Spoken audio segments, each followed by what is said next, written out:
বা এটা কথার কথা না। জান্নাত জিনিসটা, জান্নাত জাহান্নাম জিনিসটা গল্প গুজবের ইস্যু না, সিরিয়াস ইস্যু। হয় জান্নাত নয় জাহান্নাম। আমার সারা জীবন ব্যবসা বাণিজ্য হলো না, ক্যারিয়ার হলো না, চাকরি হলো না।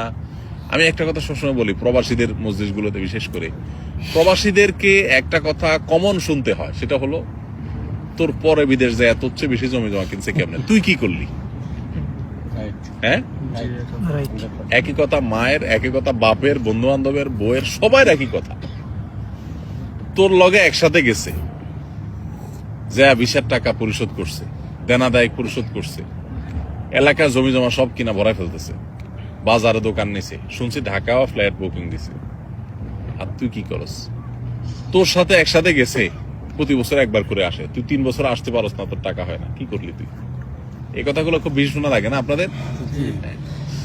এটা কেন হয়? ওই যে বললাম, পুরা ফ্যামিলিকে টাকা দিবেন, এটা তার মাথা ঢুকেছেন, আপনার মাথাও পোক ঢুকছে, তার মাথাও পোক ঢুকাইছেন। সেও মনে করে টাকা দিতে পারলেই ছেলে আমার সাকসেস, ছেলে আমার সততার পথে থাকতে পারলেই সাকসেস, এটা তার মাথায় ঢুকে নাই, আপনার মাথায়ও সেটা নাই। এই জন্য সেও সুখে নাই, আপনিও সুখে নাই, না সে সুখে আছে না আপনার সুখে আছে। তো এই জন্য ভাই, দৃষ্টিভঙ্গিটাকে বদলানোর চেষ্টা করি। আল্লাহ তাআলা আমাদেরকে সে তৌফিক দান করুন। আমরা এই প্রবাস জীবনে যতদিন থাকবো, আল্লাহর আদেশ নিষেধ মেনে পরিপূর্ণ এবং খাঁটি মুসলমান হওয়ার চেষ্টা করব। আমার জীবন চলে যাবে, ফজর নামাজ মিস হবে না জামাতের সাথে, রাতে আমি ওইভাবে শোবো, ওইভাবে ঘুমাবো, আমার ফেসবুক টিপাটিপি বা ইউটিউব টিপাটিপি করে গিয়ে আমার ফজর নষ্ট হতে দেবো না। যে চাকরি করতে গেলে আমার নামাজই হয় না, ইবাদতই হয় না, চাকরি আমি করবো না। এখানে আপনাদের জন্য কত সহজ ভাই, যারা ইউরোপ, আমেরিকা, পশ্চিমা দেশগুলোতে চাকরি করে, শতকরা কত % মানুষ হালাল চাকরি করতে পারে সেটা একমাত্র আল্লাহ ভালো জানেন।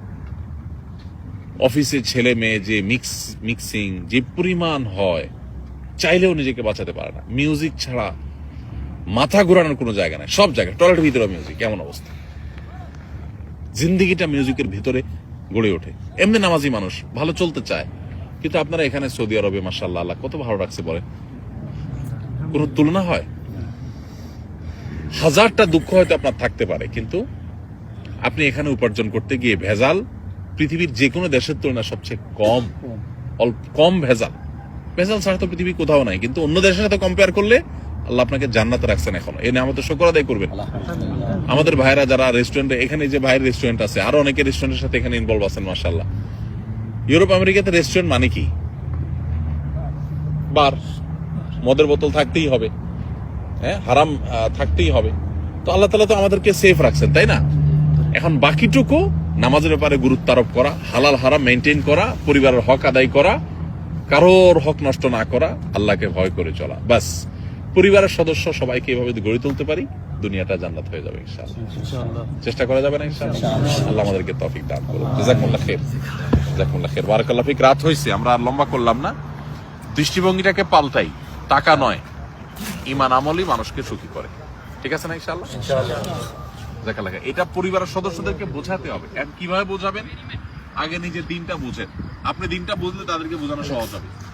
একটু কোরআনটা বুঝে পড়েন, হাদিসটা নবী সাল্লাল্লাহু আলাইহি ওয়াসাল্লাম বুঝে পড়েন। প্রত্যেকটা জিনিসের ক্ষেত্রে যদি এরকম বুঝে দিনটাকে মানতে পারেন, মুসলমান বাই চান্স তা হয়ে মুসলমান বাই চয়েস যদি হতে পারে, কোরআনটা একটু অর্থ সহকারে বুঝে পড়েন।